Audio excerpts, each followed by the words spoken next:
ఈరోజు దేశవ్యాప్తంగా మార్చి 26వ తారీఖు వచ్చిందంటే ఈ దేశంలోని 2 తెలుగు రాష్ట్రాల్లోని ప్రజలందరూ కూడా మహనీయుడు, తెలంగాణ సాయుధ పోరాట యోధుడు, స్వాతంత్ర సమరయోధుడు, ప్రజల మనిషి కామ్రేడ్ ధర్మభిక్షం గారు భౌతికంగా మనకు దూరమైనటువంటి రోజని తలపిస్తూ విలపిస్తూ ఎక్కడికక్కడ కార్యాలయాల్లో నలుగురు గుమికూడిన చోట అన్ని సెంటర్లలో ఎవరికి వారు స్వచ్ఛందంగా ధర్మభిక్షం గారికి నివాళులర్పించేటటువంటి రోజు. అది 8వ వర్ధంతి.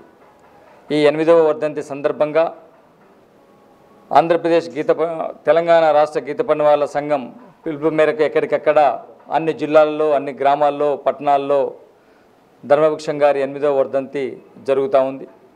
అదే సందర్భంగా రాష్ట్ర రాజధాని అయినటువంటి హైదరాబాదులో గీత పన్నువాళ్ళ సంఘం రాష్ట్ర అధ్యక్షులు ధర్మభిక్షం గారి పోరాట వారసత్వాన్ని పుణికిపుచ్చుకొని ఈ రాష్ట్రంలోని గీత పన్నువార్ల బతుకులు మార్చడానికి అహర్నిశలు కృషి చేస్తున్నటువంటి బొమ్మగాని ప్రభాకర్ గారి అధ్యక్షతన హైదరాబాద్లోని ధర్మభిక్షం భవన్లో వర్ధంతి కార్యక్రమం సందర్భంగా వారి ఫోటోకు చిత్రమాల వేసేటటువంటి కార్యక్రమం, నివాళులర్పించే కార్యక్రమం ఉన్నది. మన రాష్ట్ర గీత పన్నువాళ్ళ సంఘం అధ్యక్షులు ప్రభాకర్ గారిని వచ్చేసి మన ప్రియతమ నేత ధర్మభిక్షం గారి ఫోటోకు పూలమాల వేసి నివాళులర్పించాల్సిందిగా ఆహ్వానిస్తుంది. జోహార్ కామ్రేడ్ ధర్మభిక్షం గారికి, జోహార్ కామ్రేడ్ ధర్మభిక్షం గారికి. సాధిస్తాం ధర్మభిక్షం గారి ఆశయాలను, సాధిస్తాం ధర్మభిక్షం గారి ఆశయాలను. గీత పన్నువాళ్ళ సంఘం రాష్ట్ర ఆర్గనైజింగ్ కార్యదర్శి, అలాగే All India Peace and Solidarity Organisation జాతీయ కార్యదర్శి అయినటువంటి కేవీఎల్ గారు ధర్మభిక్షం గారికి నివాళులు అర్పిస్తారు. ఇవాళ ప్రఖ్యాత స్వాతంత్ర సమరయోధుడు, కమ్యూనిస్టు నాయకుడు, ప్రజల మనిషి, భారత జాతీయ నాయకుడైనటువంటి అఖిల భారత గీత పన్నువార్ల కార్మిక సమాఖ్య జాతీయ అధ్యక్షులు దివంగత బొమ్మగాని ధర్మభిక్షం గారి 8వ వర్ధంతి ఇంత క్రితం కేవీఎల్ గారు చెప్పినట్లు దేశవ్యాపితంగా, ముఖ్యంగా 2 తెలుగు రాష్ట్రాల్లో 50 మంది ప్రజానికం, అన్ని వర్గాల ప్రజానికం, కమ్యూనిస్టులు, అదేవిధంగా వివిధ ప్రజా సంఘాల నాయకులు, వివిధ రాజకీయ పార్టీల పక్షాన ధర్మభిక్షం గారి 8వ వర్ధంతి నిర్వహించుకోవడం జరుగుతుంది. ధర్మభిక్షం గారు అంటే భారత స్వాతంత్ర సంగ్రామంలో ఆయన విద్యార్థిగా ఉండే వందే మాతరం అంటూ ఆనాడు ఉద్యమంలోకి ఉరికినటువంటి విద్యార్థి నాయకుడుగా, అట్లాగే హైదరాబాదు సంస్థానంలో స్వతంత్ర పవనాలు వీయకుండా ఉన్నటువంటి తరుణంలో ఆనాటి నిజాం పాలిత హైదరాబాదు సంస్థానంలో ధర్మభిక్షం గారు విద్యార్థులని, యువకులని కూడగొట్టి భారతదేశ స్వాతంత్రం కోసం, నిజాం రాచరిక విముక్తి కోసం ఆయన వందలాది మంది విద్యార్థులని స్వాతంత్రం పోరాటానికి సంసిద్ధం చేసినటువంటి గొప్ప దేశభక్తుడు. అట్లాగే ఆయన విద్యార్థిగా ఉన్నప్పుడు హైదరాబాదు సంస్థానంలో ఆర్య సమాజ్ ఉద్యమాన్ని తన భుజాన వేసుకునేమనంటే మొత్తం ప్రజానికాన్ని ఆనాడు సమీకరించడం జరిగింది. తదనంతరం ఆయన భారత స్వాతంత్రోద్యమం కోసం వందే మాతర ఉద్యమం, గ్రంథాలయోద్యమం, తదనంతరం తెలంగాణ రాష్ట్రంలో ఆనాడు నిజాం పరిపాలనకు వ్యతిరేకంగా రైతాంగ సమస్యల మీద ఏర్పడినటువంటి ఆంధ్ర మహాసభలకు నేతృత్వం వహించి దున్నేవానికే భూమి కావాలి అనేటువంటి ఒక మహత్తర నినాదంతో తెలంగాణలో ఉన్నటువంటి రైతులని, కూలీలని, వివిధ సబ్బండ వర్గాలని సమీకరించి చైతన్యోముఖులను చేసినటువంటి గొప్ప నాయకుడు ధర్మభిక్షం గారు.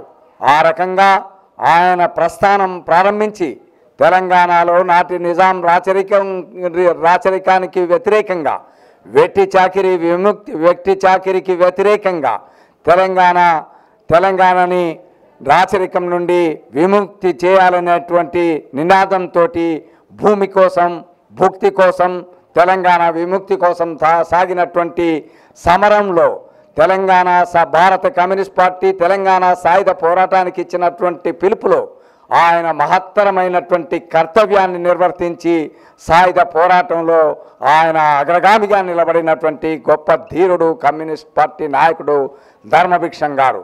ఇవాళ ఆనాడు తెలంగాణ రాష్ట్రంలో మొట్టమొదటి కమ్యూనిస్టు సెల్లుని నిర్మించినటువంటి ఘనత ఆనాడు ధర్మభిక్షం గారికి ఉన్నది. హైదరాబాదులో కామ్రేడ్స్ అసోసియేషన్ అని ఏర్పాటు చేస్తే తెలంగాణ మొత్తంలో మొదటి కమ్యూనిస్టు శాఖను పెట్టినటువంటి ధర్మభిక్షం గారు ఆయన యొక్క ఆనాడు ఉన్నటువంటి సమాజంలో మరి పేద ప్రజల విముక్తి జరగాలని అంటే సమాజమే దానికి పరిష్కారం అన్నటువంటి తపనతోటి ఆయన కమ్యూనిస్టు సెల్ని స్థాపించాడు.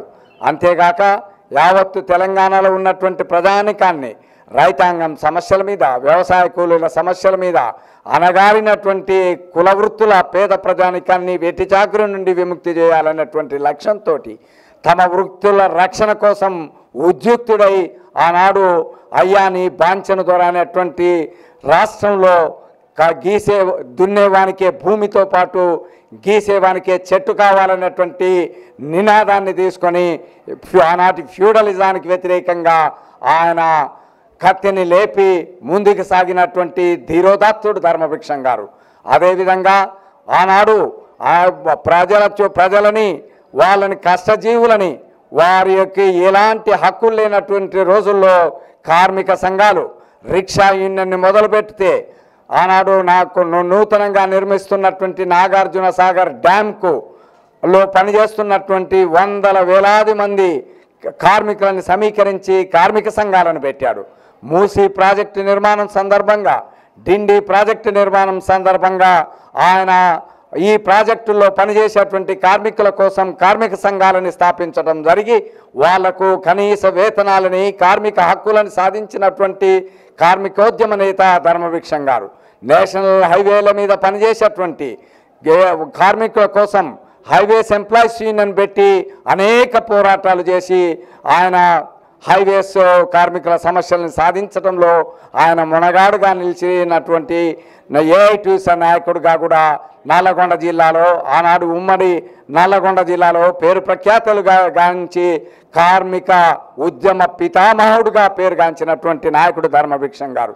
అదేవిధంగా ఆనాడు జరిగినటువంటి నిజాం రాచరికానికి వ్యతిరేకంగా పోరాడి సాధించినటువంటి తెలంగాణలో ఆనాడు ఏర్పడినటువంటి హైదరాబాదు శాసనసభకు, హైదరాబాదు రాష్ట్ర శాసనసభ తొలి ఎన్నికల్లో పీడీఎఫ్ అభ్యర్థిగా సూర్యాపేట నియోజకవర్గం నుండి తెలంగాణ రాష్ట్రంలో పార్లమెంటుకు రావి నారాయణ రెడ్డి గారు అత్యధికమైన ఓట్ల మెజార్టీతోటి గెలిస్తే నల్లగొండ జిల్లా సూర్యాపేట నుండి ద్విసభ్య నియోజకవర్గంలో బొమ్మగాని ధర్మభిక్షం గారు పీడీఎఫ్ నుండి శాసనసభ్యుడిగా అత్యధిక ఓట్ల మెజార్టీతో గెలవటం జరిగింది. తదనంతరం ఆంధ్రప్రదేశ్ ఏర్పడిన తర్వాత, ఈ ఆంధ్రప్రదేశ్ ఏర్పడిన మొదటి రోజుల్లోనే 1957 నకరకల్ శాసనసభ సభ్యుడిగా ఎన్నుకోబడటం జరిగింది. మరోసారి జరిగినటువంటి ఎన్నికల్లో ఆయన నల్గొండ శాసనసభ నియోజకవర్గానికి శాసనసభ్యుడిగా 3 సార్లు ఆయన శాసనసభ్యుడిగా ఎన్నుకోబడి ప్రజా సమస్యల పరిష్కారంలో, మూసీ ప్రాజెక్టులు, ఇతర ఇరిగేషన్ సమస్యల మీద ఆయన పోరాడి ఉమ్మడి నల్లగొండ జిల్లాలో అనేక నీటి వనరులని సాధించినటువంటి ఘనత ధర్మభిక్షం గారిది.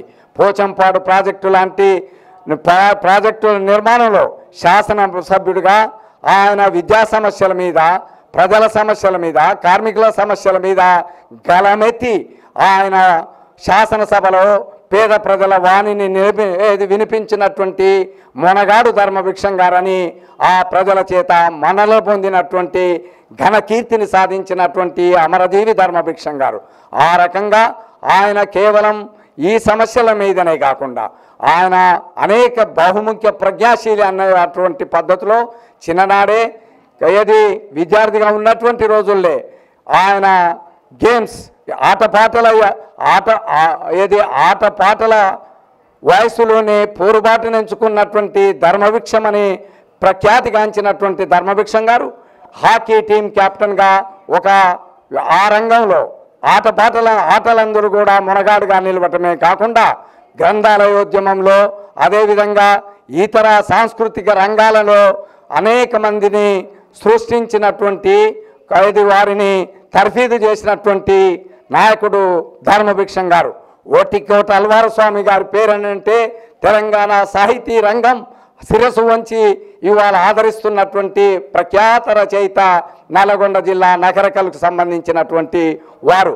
అటువంటి ఓటికోట అల్వారు స్వామి గారి లాంటి వారికి వెన్నుదన్నుగా నిలిచి ఆనాడు శాసనసభ్యుడిగా ఉండి ఆనాడు ఆయన కూడా కమ్యూనిస్టు ఉద్యమంలో పేద ప్రజల పక్షాన నిలబడినటువంటి ప్రఖ్యాత రచయిత ఓటికోట అల్వార స్వామి గారితోటి ఆయనకు కావలసినటువంటి ప్రోత్సాహాన్ని ఇచ్చి వెన్నుదన్నుగా నిలబడి కమ్యూనిస్ట్ పార్టీ కార్యదర్శిగా ఆయనకు సంపూర్ణమైనటువంటి సహకారాన్ని అందించిందని ఈ సందర్భంగా ప్రస్తావించదలిచాను.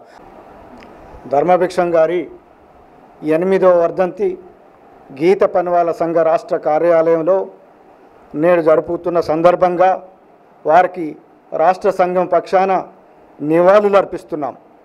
ఈ సందర్భంగా వారి గురించి 4 విషయాలు తలుచుకున్నప్పుడు ఆయన విద్యార్థి నాయకుడుగానే నాడు నైజాంకు వ్యతిరేకంగా నైజాంల జన్మదినోత్సవాలను బహిష్కరించడం ద్వారా ఈ దేశంలో, ఈ రాష్ట్రంలో విద్యార్థులు ఏవైనా సాధించగలుగుతారని చెప్పి వారిలో ఒక ఆత్మవిశ్వాసాన్ని, చైతన్యాన్ని రగులుకొల్పినటువంటి ధీరుడు ధర్మభిక్షం గారు.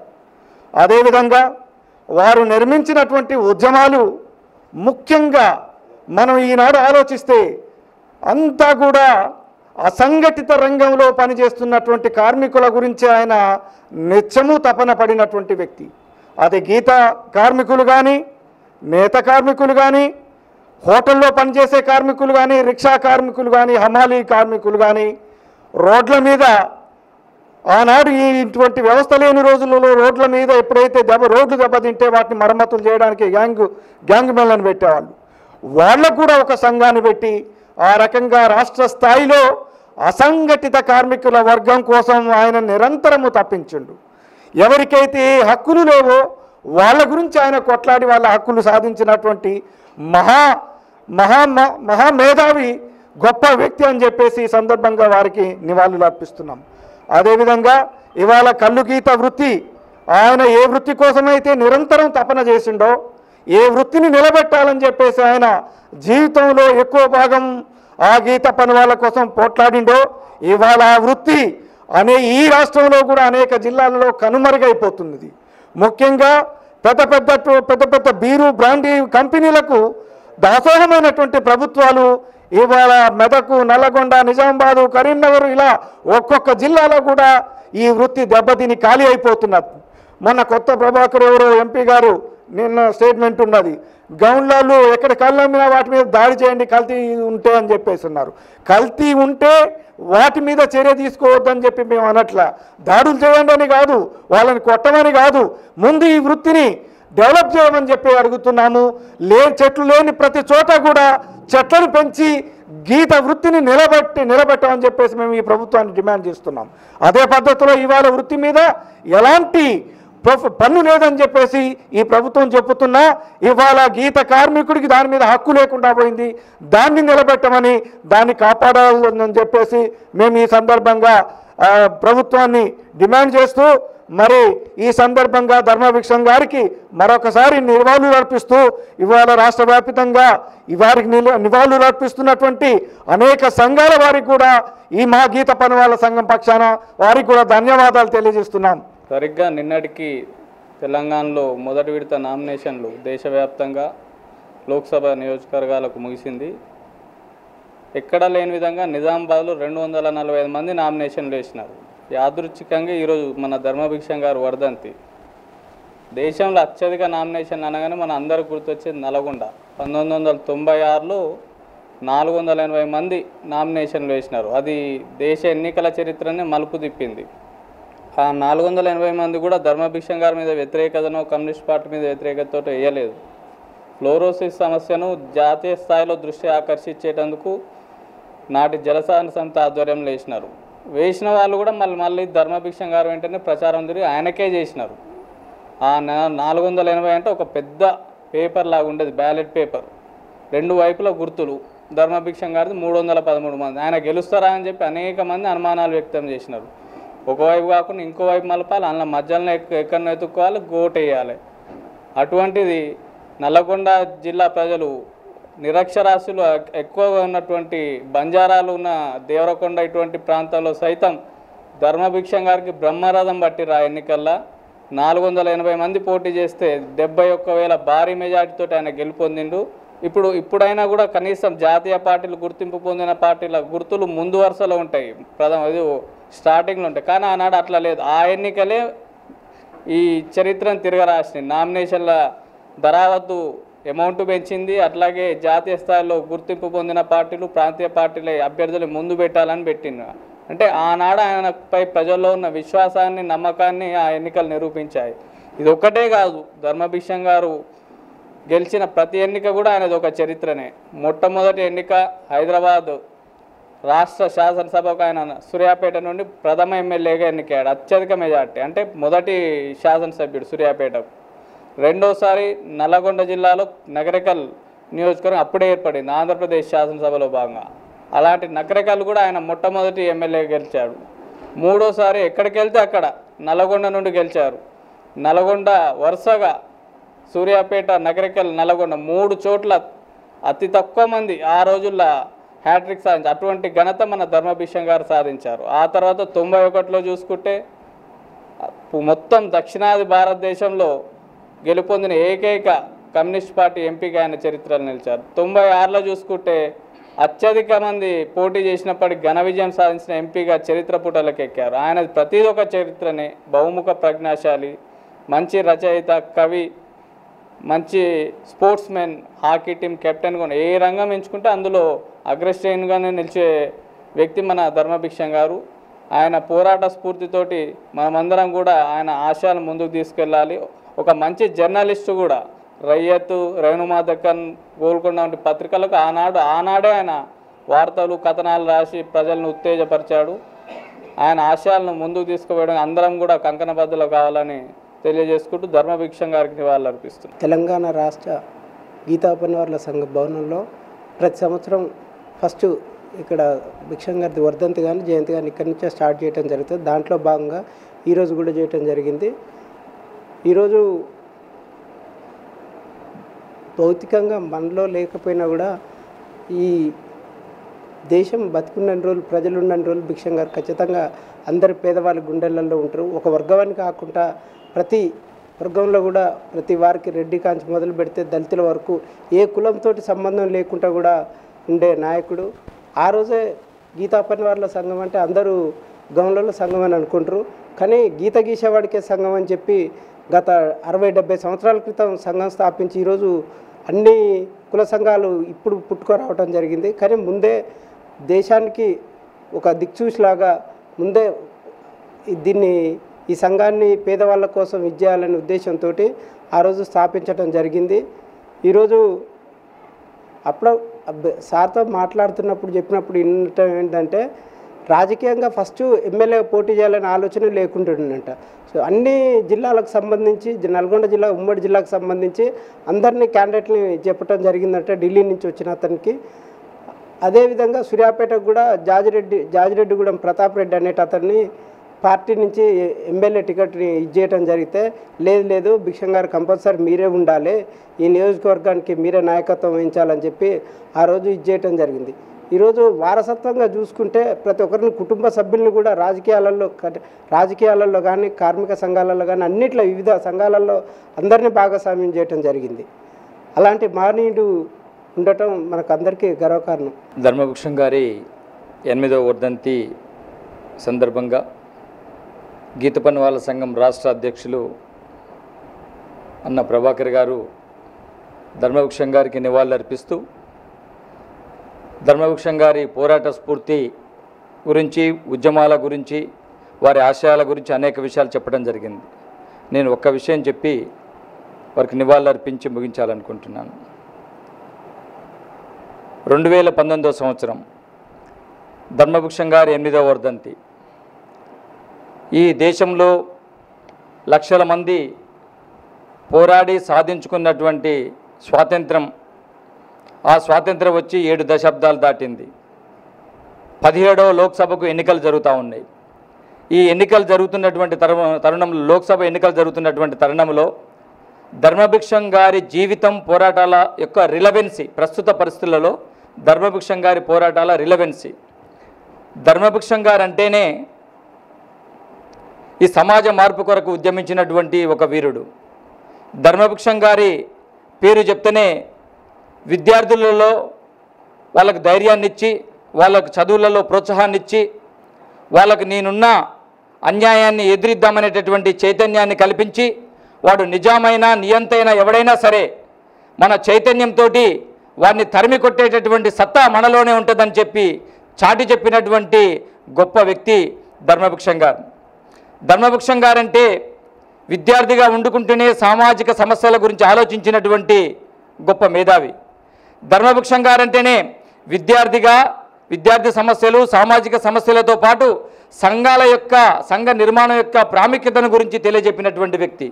సంఘాలతో పాటు సమరాలను చేస్తేనే ఏదైనా ఫలితాలు ఉంటుందని చెప్పినటువంటి వ్యక్తి. ఒక విజ్ఞప్తులతోటి మాత్రమే కాదు, ఉద్యమాల ద్వారానే వాటిని సాధించాలని చెప్పినటువంటి వ్యక్తి. అందుకనే ఈ అన్నిటిని కలబోస్తే తెలంగాణ సాయుధ పోరాట యోధుడైన ధర్మభిక్షం గారు తెలంగాణ సాయుధ పోరాట యోధుడే కాదు, నీతికి, నిజాయితీకి, ఆదర్శాలకు, త్యాగాలకు నిలువుటైతే అద్దంగా నిలిచినటువంటి ధర్మభిక్షం గారి యొక్క జీవితం ప్రతి ఎన్నికల్లో, అది అసెంబ్లీ కావచ్చు, పార్లమెంటు కావచ్చు, ఏ ఎన్నికలైనా సరే ధర్మభిక్షం గారిని చెప్పకుండా ఎన్నికల పరంపరలో పత్రికలు ఉండవు. ఈసారి కూడా అదే అవుతుంది. ఒక ఓటుకు 1000-2000 రూపాయలు పలికేటటువంటి రోజులు ఇవి. ఎన్నికలంటే లక్షలు కోట్లు పెట్టాల్సినటువంటి సందర్భంలో ధర్మభిక్షం గారు నిలబడితే ప్రజలందరూ కూడా ధర్మభిక్షం గారు మీరు ఉండాలి, ఇక్కడ ఈ ప్రజాస్వామ్య వ్యవస్థను కాపాడడానికి, రాజ్యాంగాన్ని కాపాడడానికి, మానవ హక్కుల్ని కాపాడడానికి, మనిషిని కాపాడడానికి మీరు ఉండాలా, మీ వాయిస్ ఉండాలా, మీ గొంతుక చట్టసభల్లో వినిపించాలా, అందుకు మేమున్నాం, మేము కార్యకర్తలుగా పనిచేస్తాం, సైనికులుగా పనిచేస్తామని ధర్మభిక్షం గారి వెంట అడుగులో అడుగు వేస్తూ నడిచి ధర్మభిక్షం గారిని ప్రజలు గెలిపించుకున్నటువంటి చరిత్ర ధర్మభిక్షం గారిది. ఈరోజు దానికి రివర్స్గా ఉన్నటువంటి సందర్భం. అట్లాగనే एक हाथ से भिक्षा मांगकर दूसरा हाथ से दान करने वाला धर्म सिर्फ भिक्षम नहीं वो धर्म भिक्षम है అని చెప్పేసి ఆనాటి హైదరాబాద్ నగర కొత్వాల్ రాజ్ బహదూర్ వెంకటరామరెడ్డి గారు లాంటి వ్యక్తులు సూర్యాపేటలో జరిగినటువంటి విద్యార్థి హాస్టల్ వార్షికోత్సవానికి వచ్చి ఆ ధర్మభిక్షం గారి యొక్క జీవితాన్ని స్టడీ చేసి, ధర్మభిక్షం గారు చేస్తున్నటువంటి ఆ సేవలను స్టడీ చేసి, ఆ సామాజికంగా ఉన్నటువంటి పరిస్థితులను స్టడీ చేసి ధర్మభిక్షం గారికి ఇచ్చినటువంటి బిరుదు పేరు ధర్మభిక్షం అని చెప్పేసి. మరి అక్కడి కోత్వాల్ ఈ రోజులలో చదువుకున్నటువంటి వ్యక్తులు ఒక పోలీస్ స్టేషన్కి పోవాలంటేనో, ఎంఆర్ఓ ఆఫీస్కి పోవాలంటేనో, కలెక్టరేట్కి పోవాలంటేనో భయపడేటటువంటి రోజులలోనే ఆనాడే స్వాతంత్రానికి పూర్వమే కొత్వాల్ రాజబహదూర్ వెంకటరామరెడ్డిని అక్కడి సూర్యాపేటకు పిలిపించినటువంటి గొప్ప యోధుడు ధర్మభిక్షం గారు. ఇలా చెప్పుకుంటూ పోతే ఇంతకుముందు చెప్పినట్లుగా 480 మంది అభ్యర్థులలో అందరూ కూడా మా ధర్మభిక్షం గారి ఓటు గుర్తు కంకి కడవలు గుర్తు, ఆ కంకి కడవల గుర్తుకే మా ఓటు, ధర్మభిక్షం గారిని కంకి కడవలకి ఓటేస్తాం, ధర్మభిక్షం గారిని గెలిపించుకుంటామని చెప్పేసి ప్రజలందరూ వచ్చి ముక్త కంఠంతో ఆయన గెలిపించుకునేటువంటి సందర్భం. ఇప్పుడు కూడా కమ్యూనిస్టులు నిలబడుతున్నారు, అదే కంకి కడవలు గుర్తు మీద నిలబడుతున్నారు.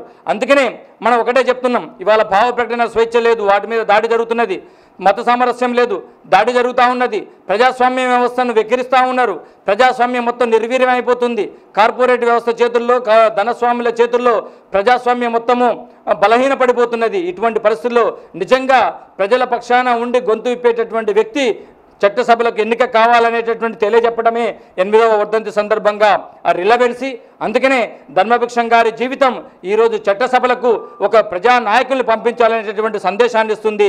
చట్టసభల్లో ప్రజల గొంతుగా వినిపించాలా, ప్రజాస్వామ్యాన్ని కాపాడుకోవాలి, దేశ సార్వభౌమాధికారాన్ని కాపాడాలి, రాజ్యాంగాన్ని పరిరక్షించాలి. ఆ క్రమంలో ప్రజా సమస్యలపై పోరాడేటటువంటి వ్యక్తులను చట్టసభలకు పంపించాలని ధర్మభిక్షం గారు ఆనాటి నుండి మొదటి నుండి చెప్పేవాడు. అటువంటి సందర్భం కూడా ఇప్పుడు వచ్చింది. కాబట్టి ఆ రకంగా జరిగిన రోజు, నిజంగా ప్రజల సమస్యలన్నీ పరిష్కరించబడ్డ రోజు ధర్మభిక్షం గారు వారి ఆశయాలు నెరవేర్తాయని, అప్పటి వరకు కూడా మేమందరం కూడా వారి బాటలోనే పయనిస్తామని, వారి ఎత్తిన జెండా దించకుండా మేము పిడికిళ్ళు బిగించేసి ముందుకు సాగుతామని ప్రతిజ్ఞ చేస్తూ ఈ సందర్భంగా వచ్చిన మీ అందరికీ కూడా మరొకసారి ధన్యవాదాలు తెలియజేస్తూ సెలవు తీసుకుంటాను. జోహార్ కామ్రేడ్ ధర్మభిక్షం గారికి, జోహార్ కామ్రేడ్ ధర్మభిక్షం గారికి. సాధిస్తాం ధర్మభిక్షం గారి ఆశయాలను, సాధిస్తాం ధర్మభిక్షం గారి ఆశయాలను. నమస్తే, వీతులను స్వాగతం, లక్ష్యం సమాజేతం. 8వ వర్ధంతిగా మన ధర్మభిక్షం గారి పురస్కరించుకొని వారి యొక్క వారసుడు మరియు బొమ్మగాని ప్రభాకర్ గారు, CPI party state executive member, ప్రస్తుత రాజకీయ పరిస్థితులు ఎలా ఉన్నాయి, వారి స్మృతిలో బొమ్మగాని ధర్మభిక్షం గారి స్మృతిలో రాజకీయ పరిస్థితి ఎలా ఉంది, రాజకీయం అంటే ఏందో నేర్పినటువంటి వ్యక్తి మరి ప్రస్తుతం మన మధ్యలో లేడు, 8 సంవత్సరాలు అయింది. మరి ఇప్పుడు పరిస్థితి ఎలా ఉందో వారిని అడిగి మరికొన్ని విషయాలు తెలుసుకుందాం. సార్ నమస్తే. సార్ నమస్తే అండి. ఎలా ఉన్నారు? బాగున్నాం. అయితే ఒక సూర్యాపేట నుంచి, నగరికల్ నుంచి, నల్గొండ నుంచి మరి ఎంపీగా కూడా 2 సార్లు గెలిచినటువంటి వ్యక్తి వారి యొక్క వారసులో కొనసాగుతున్నారు. అప్పటికి ఇప్పటికి రాజకీయ పరిస్థితులు ఎలా ఉన్నాయి? అప్పటికి ఇప్పటికీ రాజకీయ పరిస్థితులు అంటే పూర్తిగా వ్యత్యాసం ఉన్నటువంటి రాజకీయ వాతావరణం ఇది. ఆనాడు భారతదేశం బ్రిటిష్ సామ్రాజ్యవాదుల యొక్క ఆధిపత్యంలో వాళ్ళ పరిపాలనలో కొనసాగుతున్నటువంటి రోజులు. అలాగే అనేక సంస్థానాల్లో ప్రజలు వారి యొక్క సంస్థానాధీశుల యొక్క రాష్ట్రాలలో లేదా రాజ్యాలలో ఈ కనీసం హక్కులు, మానవ హక్కులు లేనటువంటి వ్యవస్థలో బ్రతికినటువంటి రోజుల్లో ఉన్నటువంటి పరిస్థితి ఏదైనా భారతదేశానికి స్వాతంత్రం రాకపూర్వం అటువంటి వ్యవస్థ. ఈనాటి వ్యవస్థకు చూసుకుంటే ఏంటిదనంటే ఇవాళ మరో కోణం, అది ప్రపంచీకరణ నేపథ్యం, భారతదేశం స్వాతంత్రం వచ్చినటువంటి నేపథ్యం. ఈ రెండిటి భిన్నమైనటువంటి పరిస్థితులలో ఆనాటి ఉన్నటువంటి తరం అనేక సమస్యల మీద ధర్మభిక్షం గారి లాంటి వారే విద్యార్థులుగా ఉండి దేశభక్తి భావాలతోటి వారికై వారే చైతన్యపరచుకుంటూ, వారికై వారే వెలుగును చూసుకుంటూ ముందుకు సాగి తాము చైతన్యం పొందుతూ సమాజాన్ని చైతన్యపరుస్తూ స్వాతంత్రోద్యమం వైపు, అట్లాగే భూస్వామ్య వ్యవస్థ నుండి విముక్తి కోసం వారు సంసిద్ధమై ఉద్యమాలు నిర్మించినటువంటి ఆ దృశ్యము ఆనాటిది. మరి ఇవాళది పూర్తిగా భిన్నమైనది. అటువంటిది దాంట్లో మరి ప్రధానంగా చూస్తే ఏమనంటే ఇక రాజకీయ పరిస్థితుల గురించి వచ్చినప్పుడు ఆనాటిది స్వతంత్ర పోరాటంలో పాల్గొన్నటువంటి తరం కమ్యూనిస్టా, కాంగ్రెసా, లేకపోతే పిఎస్పీనా, లేకుంటే ఇంకొక పార్టీ అనేది కాదు. వారి వివిధ సిద్ధాంతాలతోటి, ఆలోచనలతోటి ఏదేమైనప్పటికీ కూడా ఏంటిదనంటే తెల్లదొరతనం వెళ్ళిపోవాలనేటువంటి చేసినటువంటి పోరాటం. దేశంలో గాంధీ, మహాత్మా గాంధీ లాంటి వాళ్ళు, అంబేద్కర్ లాంటి వాళ్ళు, అదేవిధంగా ఏంటిదనంటే అట్లాగే ఆనాడు యువతరం భగత్ సింగ్, చంద్రశేఖర్ ఆజాద్ లాంటి మొనగాడులుగా నిలబడినటువంటి ఒక తరంతో స్ఫూర్తి పొందినటువంటి తరం ఒకవైపు భారత ప్రజానికమైతే, రెండో భాగం ఏంటంటే అంతర్జాతీయంగా కూడా ఆనాడు నాజీజానికి వ్యతిరేకంగా, హిట్లర్ యొక్క ఆధిపత్యానికి వ్యతిరేకంగా అనేక త్యాగాలు చేసి ప్రపంచంలోనే మొట్టమొదటి సోషలిస్ట్ రాజ్యాన్ని నిర్మించుకున్నటువంటి సోవియట్ యూనియన్గా ఆవిర్భవించినటువంటి ఒక వ్యవస్థ అక్కడ ఆవిర్భవించినటువంటిది. రెండో వైపు ఏమనంటే భూస్వామ్యతనం, తెల్లదొరతనం, జమీందారీ విధానం, ఈ వ్యవస్థ నుంచి వచ్చినటువంటి భారతీయుడు మరొక వైపు ఉన్నటువంటి తరుణంలో ఆనాటి ఉన్నటువంటి ధర్మభిక్షం గారి తరుణం ఏమనంటే ఆ తరం ఏమనంటే ఈ ఘర్షణల మధ్యన, ఈ సంఘర్షణల మధ్యన రెండు వ్యవస్థలని చూసి అంచనా వేసుకున్నారు. అందుకే ధర్మభిక్షం గారు అంటుండేది, ఏది మాక్సిమ్ గోర్కీ రాసినటువంటి అమ్మ నవల మా మీద చాలా ప్రభావితం చేస్తున్నది అన్నారు. అదేవిధంగా ఏంటిదంటే గాంధీ జరిపినటువంటి ఖాదీ ఉద్యమం లాంటివి కూడా దాంట్లో కూడా ధర్మభిక్షం గారు పాల్గొన్నారు. అంటే ఈ రెండు విధానాల మీద సంఘర్షణ చెంది వారు కొత్త సమాజం కోసం, కొత్త నూతనత్వం కోసం ఒక సమాజ సిద్ధాంతం కావాలనేటువంటి మార్గాన్ని ఎంచుకున్నటువంటి వారు. అందువల్ల ఇవాళ భారతదేశం గురించి వచ్చినప్పుడు కూడా ఏమనంటే ఈనాడు ఒకవైపు ఏమనంటే ప్రపంచీకరణ నేపథ్యంలో ప్రపంచ దేశాల్లో ఉన్నట్టు ఒకప్పుడు రెండే బైపోలార్. ఒకటేమనంటే సామ్రాజ్యవాదానికి సింబల్గా ఉండేది అమెరికన్ సామ్రాజ్యవాదం, రెండో వైపు ఏమనంటే సోవియట్ యూనియన్ సోషలిస్ట్ శిబిరం అనేది ఉండేది. రెండు వ్యవస్థల మధ్యన ఏంటంటే స్పష్టమైనటువంటి బేరగీసినటువంటి పరిస్థితి. కానీ ఇవాళ అటువంటిది కాదు. ఘాట్ ఒప్పందాలు జరిగినటువంటి నేపథ్యంలో చైనా కూడా ఏమనంటే ఇవాళ ముందుకు పురోగమిస్తున్నటువంటి నేపథ్యం ఇవాళ ఉన్నది. అది కూడా ఏమనంటే అనేకమైనటువంటి మార్పులని కూడా వాళ్ళు అంగీకరించేంటిదంటే ఈ మార్కెట్ వ్యవస్థలో, పోటీ ప్రపంచంలో వాళ్ళు ముందుకు సాగుతున్నటువంటి పరిస్థితి. మరొక వైపు అమెరికన్ సామ్రాజ్యవాదం ఏందనంటే మేకపోతు గంభీరంతో వారు ఇవాళ ప్రపంచం ముందుండి హుంకరిస్తున్నటువంటి పరిస్థితి ఒకవైపు ఉన్నది.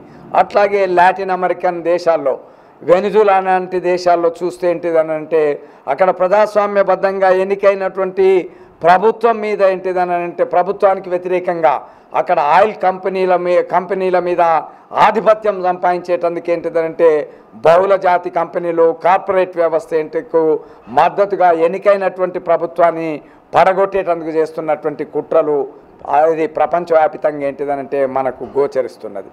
భారతదేశానికి వచ్చినప్పుడు భారతదేశంలో మరి ఒకనాడేమనంటే జాతీయ పార్టీలే, కాంగ్రెస్, కమ్యూనిస్ట్ లాంటి పార్టీలే ఆనాడు ఉన్నటువంటి పార్టీలు. ఇవాళ అనేక రాష్ట్రాల్లో ప్రాంతీయ పార్టీలు ఇవాళ ఆవిర్భవించి ఉన్నవి. ప్రాంతీయ పార్టీలు అధికారంలో ఉన్నవి. ఏది భారతదేశం మొత్తంగా చూస్తే ఏంటిదనంటే జాతీయ పార్టీల కంటే ప్రాంతీయ పార్టీలే అధికారంలో ఉన్నటువంటి, అంటే ఇది పెద్ద రాష్ట్రాల్లో వాళ్ళే అధికారంలో ఉన్నటువంటి పటం మన ముందు భారతదేశ పరిస్థితి, రాజకీయ పరిస్థితి మనకు కనబడుతున్నది. అందువల్ల ఏమన్నానంటే ఇది ఈ పరిస్థితుల్లో భారతదేశంలో మనకు కేంద్రంలో అధికారంలో ఉన్నటువంటి భారతీయ జనతా పార్టీ, అది భారతీయ జనతా పార్టీ అంటే ఒక రకంగా చెప్పాలనంటే దాని ఐడియాలజీ, దాని సైద్ధాంతికంగా వచ్చినప్పుడు ఏమన్నానంటే అది కార్పొరేట్ కంపెనీలకు వాళ్ళ యొక్క ఇంట్రెస్ట్ని, వాళ్ళ యొక్క మనుగడిని లేదా వారి విధి విధానాలకు స్పష్టంగా వాళ్ళ వైపు ఉండేటువంటి పార్టీ భారతీయ జనతా పార్టీ. అట్లాగే ఇంకొక వైపు వచ్చినప్పుడు ఏంటిదనంటే దేశంలో, భారతదేశంలో అనేక రకాలైనటువంటి మతాలు, కులాలు లేదా ఆధ్యాత్మికత లేకపోతే గుళ్ళు గోపురాల మీద ఉన్నటువంటి భక్తి భావజాలం ఉన్నటువంటి ప్రజలు 100కి 99% ఉన్నటువంటి భారతదేశం ఈ దేశం. కానీ ఇవాళ రాజ్యమేలుతున్నటువంటి భారతీయ జనతా పార్టీ ఏమన్నానంటే అది ఒక మత ఉన్మాదాన్ని రెచ్చగొట్టేటువంటి రాజకీయ పార్టీగా భారతదేశం ముందు ప్రజలు ఆ రకమైనటువంటి పద్ధతిలో దాన్ని గుర్తించినటువంటి చరిత్ర ఇవాళ ఉన్నది.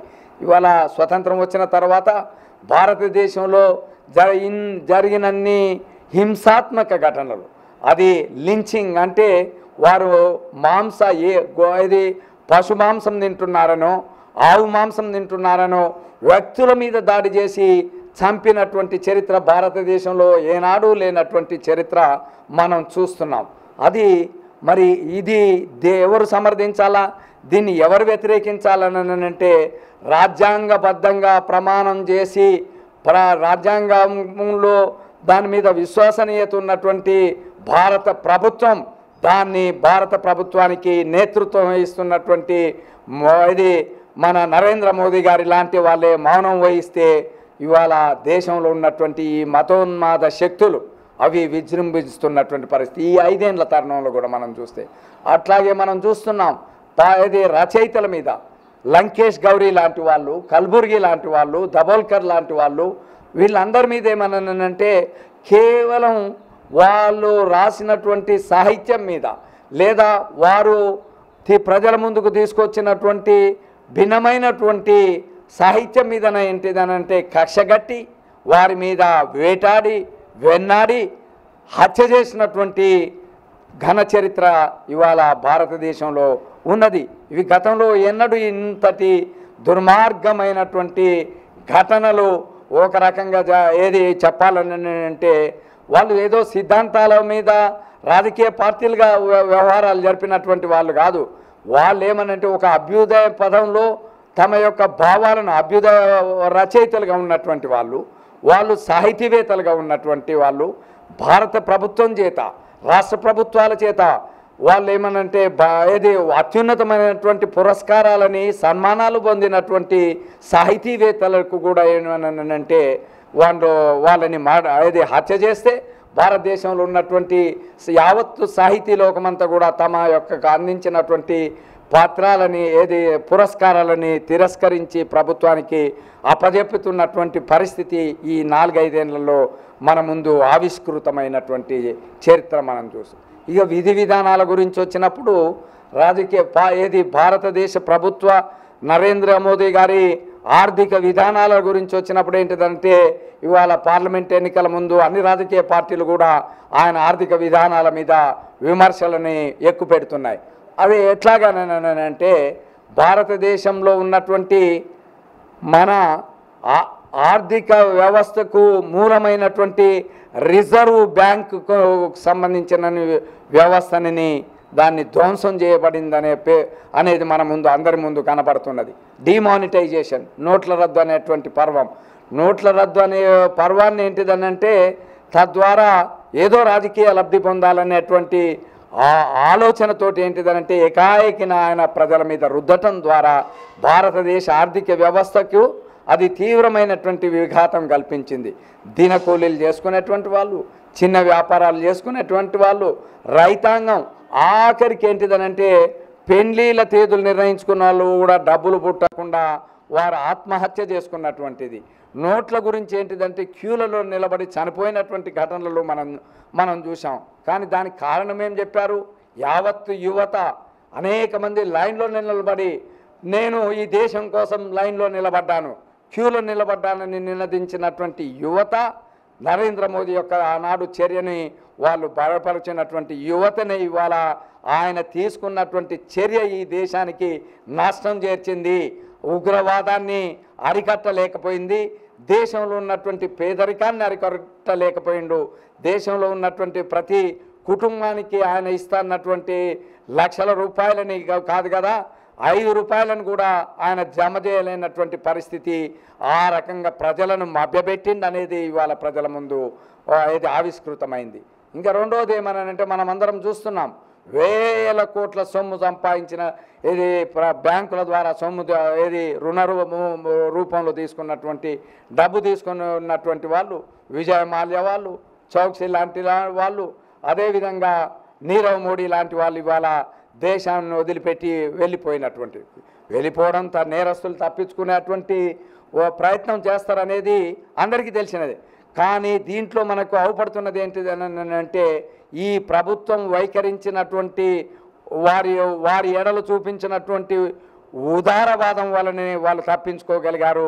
లేకపోతే వాళ్ళు ఇవాళ నేరస్తులుగానే కాకుండా వాళ్ళు జైళ్ళలో గడపాల్సినటువంటి పరిస్థితి ఉన్నదనేది మనం అందరికీ జగమెరిగినటువంటి సత్యం.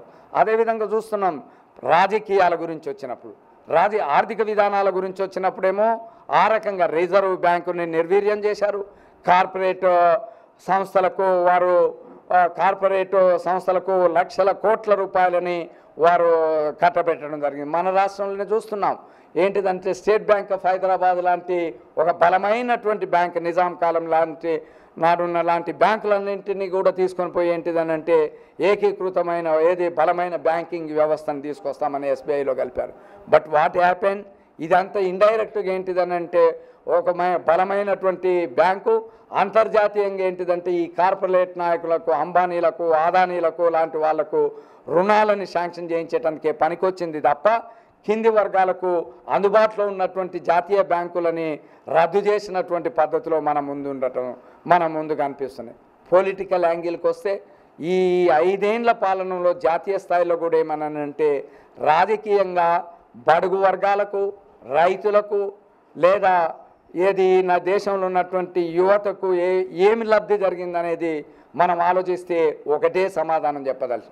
ఆఫ్టర్ 4.5 years 4 ఏళ్ల పరిపాలన తర్వాత ఇవాళ ఓటింగ్ ఏప్రిల్ మాసంలో ఎన్నికలు వచ్చే ముందు నేను రైతులకు వారికి పథకాలు అప్పచెప్తున్నాను అని 5,000, 6,000, 2,000 2-3 దఫాలుగా వాళ్ళకి చేయటం, యువకులకు నేను ఉపాధి కల్పిస్తానని వారికి నేను ఈ పద్ధతిలో చేస్తున్నానన్నటువంటి పద్ధతిలో వారికి రుణాలు ఇస్తానని ప్రకటనలు చేయటం. వాట్ హ్యాపెండ్, ఈ 5 సంవత్సరాల కాలంలో ప్రభుత్వం తీసుకున్నటువంటి ఉపాధి కల్పనా చర్యలు ఏంటిదనంటే అది ఘోరంగా విఫలమైందని చెప్పదలిచాను.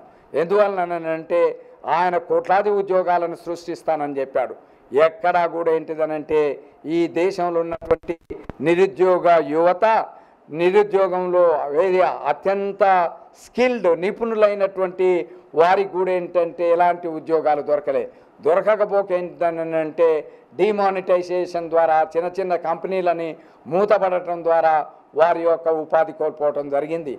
MNREGA లాంటి జాతీయ గ్రామీణ ఉపాధి పథకాలకు డబ్బులు అందకేంటిదనంటే గ్రామీణ పేద ప్రజానికం అల్లాడుతున్నటువంటి పరిస్థితి సృష్టించబడింది. ఈ రకంగా ఒకవైపు ఆ రకమైనటువంటి దాడి జరిగితే మరొక వైపు ఇవాళ దేశం ముందుకు వస్తున్నది. ఏంటిదనంటే రాఫెల్ కుంభకోణమని రాహుల్ గాంధీ ఇవాళ ప్రతిపక్ష నాయకుడు ఇండియన్ కాంగ్రెస్ అధ్యక్షులు ఏంటిదనంటే ఆయన ఆరోపణలు చేస్తున్నారు. రాఫెల్ ఒప్పందం మన పబ్లిక్ సెక్టార్ ప్రభుత్వ రంగ కంపెనీకి అప్పచెప్పకుండా ఆయన అభిమాని అయినటువంటి వారికి అంబానీలకు చెప్పాడని చెప్పాడు. దానికి సంబంధించినటువంటి సమాధానం ప్రజల ముందుకు తన నిజాయితీని నిరూపించుకోలేక ప్రతిపక్షాల మీద ఆరోపణలు, దాని మీద ఇది జరిగింది అనేటువంటివి పత్రికలు, హిందూ లాంటి పత్రిక కథనాలు రాస్తే ఖబర్దార్ మిమ్మల్ని జైల్లో పెడదామని వాళ్ళని బ్లాక్మెయిల్ చేసేటువంటి పద్ధతిలో కేంద్ర ప్రభుత్వం, అధికారంలో ఉన్నటువంటి మోడీ ప్రభుత్వం దాడి చేయటం అనేది సభ్య సమాజం ఆ రకంగా వారిని హెచ్చరించడం జరిగింది. మూడో అంశం ఏంటిది, రాష్ట్రాల్లో కేంద్రాల్లో ఇవాళ పార్టీల మార్పిడి, ఎన్నికైనటువంటి శాసనసభ్యులని ఎన్నికైనటువంటి పార్లమెంటు సభ్యులని ధన ప్రలోభం చూపించి లేదా వారి మీద దాడులను సిబిఐ చేత దాడులు చేయించడం ద్వారా లేకపోతే కేసులు పెట్టడం ద్వారా ఏంటిదనంటే వాళ్ళని లొంగదీయటం జరుగుతుంది. మనం చూస్తున్నాం తమిళనాడులో జరిగింది ఏంటిది, తమిళనాడులో అక్కడ ఉన్నటువంటి అత్యవసర మెజార్టీతో ఉన్నటువంటి వాళ్ళని వారి ఒక రకంగా ఏంటిదనంటే కీలుబొమ్మ ప్రభుత్వాలను ఏర్పాటు చేసుకుంటే ప్రయత్నం చేసింది. అట్లాగే కర్ణాటకలో అదే రకమైనటువంటి ప్రక్రియ చేయటం జరిగింది. ఇది కేంద్రంలో అన్ని రాష్ట్రాల్లో నార్త్ ఈస్ట్ పార్టీలకు సంబంధించినటువంటి అస్సాం, మణిపూర్, ఇక్కడికి వచ్చినప్పుడు గోవా లాంటి చోట మెజార్టీ రాకున్నా కానీ ఏంటిదంటే అక్కడ వారు కేంద్ర ప్రభుత్వం వారి యొక్క రాజకీయ లబ్ధి కోసం ఏంటిదంటే గవర్నర్ వ్యవస్థను ఉపయోగించుకొని అక్కడ ప్రభుత్వాలు ఏర్పాటు ఇవాళ నేను ఒక పత్రికల్లో చదివాను. ఒక గవర్నర్ గారు అంటుంటారు, మేము బీజేపీకి గవర్నరు, ఆయన రాజ్యాంగ పోస్టులో ఉన్నటువంటి గవర్నర్ ఏం చెప్తాడని అంటే బీజేపీకి మేము సైనికులమని చెప్తాడన్నట్లు రాజ్యాంగబద్ధమైనటువంటి పోస్ట్లో ఉన్నటువంటి గవర్నర్ చెప్పడము అది ఆశ్చర్యకరంగా ఉన్నది. ఈ రకమైనటువంటి పార్టీల మార్పిడి మన రాష్ట్రంలో కూడా చూస్తున్నాం, తెలంగాణ రాష్ట్రంలో. ఏంటిది? మెజారిటీ ఇచ్చారు ప్రజానికం, తప్పో ఒప్పో ఈ రాష్ట్రంలో ఉన్నటువంటి ప్రజానికం మన రాష్ట్ర ముఖ్యమంత్రి కేసీఆర్ ఆయన ఇచ్చినటువంటి హామీల మీద ఏంటిదని అంటే అధికారంలోకి తీసుకొచ్చాడు. తీసుకొచ్చినా కానీ ఏంటిది, ఇవాళ ఉన్నటువంటి శాసనసభ్యులన్నింటి అందరినీ కూడా తన పార్టీలోకి మార్చుకోవడం అనేది జరుగుతున్నది. ఎందుకు ఈ రకమైనటువంటి పరిస్థితి? ఇవాళ రాజ్యాంగ పార్లమెంటులో తీసుకొచ్చినటువంటి చట్టాలు నిర్వీర్యమవుతున్నవి, స్పీకర్లు వాళ్ళు చర్యలు తీసుకోవడం లేరు. మరి దీనికి ప్రధానమైనటువంటి కారణం ఏంటిదంటే వీళ్ళ పార్టీల మార్పుడు ఎట్లున్నదని అంటే సిగ్గుకే సిగ్గేస్తున్నటువంటి పద్ధతిలో ఇవాళ శాసనసభ్యుల పార్టీ మార్పిడి మనకు కొనసాగుతున్నది. నా ఏలు మీద ఉన్నటువంటి ఇంకో సిరాది ఇప్పుడిప్పుడే అది శాసనసభ ఎన్నికల్లో పెట్టినటువంటి ఇంకు ఇప్పుడిప్పుడే అది చెరిగిపోతున్నది. ఆ ఇంకు చెరిగిపోక మునిపే శాసనసభ్యులు పార్టీలని చేస్తున్నారు అన్నట్లు. That is the credit of this rulers. ఈనాడు అధికారంలో ఉన్నటువంటి కేంద్రంలో రాష్ట్రంలో అధికారంలో ఉన్నటువంటి పాలక పార్టీలు అవలంబిస్తున్నటువంటి అత్యంతమైన హేకరమైనటువంటి నిస్సిగ్గుతో కూడినటువంటి ప్రజాస్వామ్యానికి వారు ఏమనంటే ఎలాంటి విలువ లేకుండా చేస్తున్నటువంటి చర్యలు ఈ దేశంలో ఉన్నటువంటి ప్రజానికం ఏహించుకుంటున్నారు. ఏమనుకుంటున్నారని అంటే అభివృద్ధి కోసం నేను పార్టీ మార్చుతున్నానని. అభివృద్ధి కోసం పార్టీ మార్పిడి చేయడం అని అంటే ఏంటిదనంటే ప్రతిపక్షాల్లో ఉన్నటువంటి వారు ప్రజలు గెలిపించినటువంటి వాళ్ళు ఏ పార్టీ అయినా కావచ్చు. నిన్న కాంగ్రెస్, ఇవాళ టీఆర్ఎస్ కావచ్చు, మొన్న తెలుగుదేశం, ఇవాళ ఇంకో పార్టీ కావచ్చు.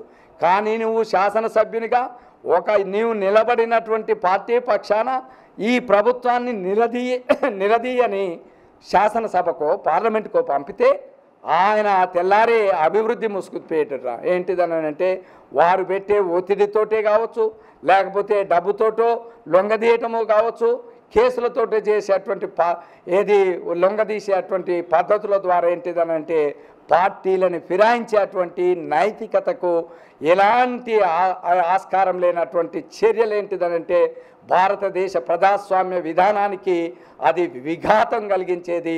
రాజ్యాంగం కల్పించినటువంటి హక్కులకు ఏంటిదనంటే నష్టదాయకమైన ఇది మన ప్రజాస్వామ్యానికే ఉరిలాగా వేలాడుతున్నటువంటి తరుణమని ఈ సందర్భంగా నేను స్పష్టం చేయదలిచాను. యూపీఏ 2ని కమ్యూనిస్ట్ పార్టీలు బలపరిచినాయి. కమ్యూనిస్ట్ పార్టీలు ఒక సందర్భంలో మంత్రివర్గంలో ఉన్నారు. ఇంద్రజిత్ గుప్తా లాంటి వాళ్ళు హోంమంత్రిగా ఉన్నారు, ధర్మభిక్షం గారు లాంటి వాళ్ళు అది పార్లమెంటు సభ్యులుగా ఉన్నారు. If you will see the history of the UPA 1, ఆనాడు యూపీఏ 1 ప్రభుత్వం మీద ఎలాంటి అవినీతి మరకలు లేవు. కమ్యూనిస్టులు ఎప్పుడైతే వైదొలిగారో సెకండ్ యూపీఏ వచ్చింది ఏంటిదనంటే అప్పుడే అవినీతి అనే ఆరోపణల మీద మన్మోహన్ సింగ్ ప్రభుత్వం మీద వచ్చినటువంటి ఆరోపణలతోటి బీజేపీ వారు అధికారంలోకి రావటం అనేది జరిగింది. అంటే నేను ఎందుకు చెప్తున్నాను అంటే కమ్యూనిస్టుల ప్రాబల్యం ఉన్నప్పుడు ఏమనంటే ఈ దేశంలో కొన్ని విలువలని పాటించడం జరిగింది. ప్రజల పక్షాన ఆ ప్రభుత్వాల చేత ఆర్టీఐ లాంటి యాక్ట్ తీసుకొని రావటానికి దోహదపడ్డది. MNREGA, Mahatma Gandhi national rural guarantee employment scheme లాంటి అనేకమైనటువంటి చట్టాలని కార్మిక చట్టాలని తీసుకొని రాబడింది. కార్మిక చట్టాల మీద దాడులు జరుగుతుంటే ఆపినటువంటి పరిస్థితి. అందువల్ల ఏమన్నానంటే ఇవాళ మన తెలంగాణ రాష్ట్రంలో కూడా ప్రజానికం బాధపడుతున్నారు. అరే కమ్యూనిస్టులు లేకపోయేసరికి ఎటువంటి పరిస్థితి దాపురించినదని ప్రజలు ఆలోచించుతున్నటువంటి తరుణం. అందువల్ల ఏమన్నానంటే ఇవాళ దేశవ్యాపితంగా కానీ మన రాష్ట్రంలో కానీ లేకపోతే అక్కడ ఉన్నటువంటి ఆంధ్రప్రదేశ్ ప్రజానికం కూడా ఇవాళ ఆలోచిస్తున్నది ఏంటిదని అంటే లెఫ్ట్ అనేది ఏంటిదంటే రిలవెంట్ పార్టీ, ఇది కావలసినటువంటి వర్గాలు ఈ వర్గాలు ఉండాలన్నటువంటి పార్టీ. దళితులు ఆలోచిస్తున్నారు, రైతులు ఆలోచిస్తున్నారు, కార్మికులు, యువత, విద్యార్థులు వీళ్ళంతా కూడా ఏంటిదంటే ఇవాళ ఉన్నటువంటి కేంద్రంలో ఉన్నటువంటి నరేంద్ర మోదీ ప్రభుత్వం ఇది ప్రజాస్వామ్య వ్యతిరేకమైనది, ఇది మత సామరస్యానికి నష్టం జరిగేది. కాశ్మీర్ లాంటి సమస్యని పరిష్కరించలేక అక్కడ వారు నిలబడలేనటువంటి పరిస్థితి పరిష్కరించలేక ఇవాళ ప్రపంచం మొత్తం మీద ఏంటిదనంటే వారు విఫలమవుతున్నారనేది ఉన్నటువంటి వాతావరణం. చాలా మాటలు చెప్తున్నారు ఏంటిదని అంటే పుల్వామా దాడి చేశామని, లేకపోతే ఈ దేశంలో మన శత్రువుల మీద ఉగ్రవాదం మీద ఏ ప్రభుత్వం అయినా, కాంగ్రెస్ అయినా బీజేపీ అయినా ఇతర ప్రభుత్వాలు, మన భారతదేశ ప్రభుత్వం ఏ చర్యలు తీసుకున్నా అని భారత ప్రభుత్వం, భారత యావత్తు ప్రజానికం ప్రభుత్వాలను సమర్థించినటువంటి చరిత్ర. బంగ్లాదేశ్ ఆవిర్భావం నాడు ఏం జరిగింది? ఇందిరాగాంధీ తీసుకున్నటువంటి చర్యని యావత్తు భారత ప్రజానికం సమర్థించింది. ఇవాళ ఉగ్రవాదం మీద దాడి జరుపుతుంటుంటే యావత్తు భారత ప్రజానికం ప్రభుత్వాలకు అండగా నిలిచేది. కానీ వారు చేసేటువంటి మతోన్మాదానికి వ్యతిరేకంగా, కార్మిక వర్గం మీద దాడులు చేసేదానికి వ్యతిరేకంగా, ప్రభుత్వ రంగాన్ని నిర్వీర్యం చేసేదానికి వ్యతిరేకంగా, అదేవిధంగా ఏంటిదనంటే ప్రజల పక్షాన మానవ హక్కులని వారు మంటగలుపుతుంటే ఏంటిదంటే చూసేటందుకు ఈ భారతదేశ ప్రజానికం సిద్ధంగా లేరు.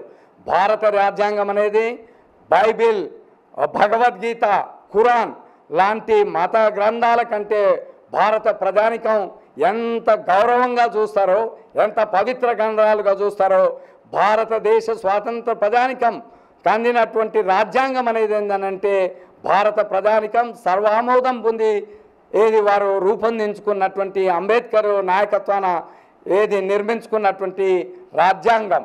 ఆ రాజ్యాంగ మౌలిక లక్ష్యాలకు, ప్రజాస్వామ్యానికి, లౌకికవాదానికి, సమానత్వానికి, ఆర్థిక సామాజిక సమానత్వానికి, సామాజిక న్యాయానికి విఘాతం కలిగితే ఏంటిదనంటే ఈ దేశంలో ఉన్నటువంటి యావత్తు ప్రజానికం ఇర్రెస్పెక్టివ్ ఆఫ్ పార్టీస్, రాజకీయ విభేదాలు లేకుండా, పార్టీల విభేదాలు లేకుండా నిలబడి భారత రాజ్యాంగాన్ని రక్షించుకుంటారనేది నాకున్నటువంటి ప్రగాఢమైనటువంటి విషయం.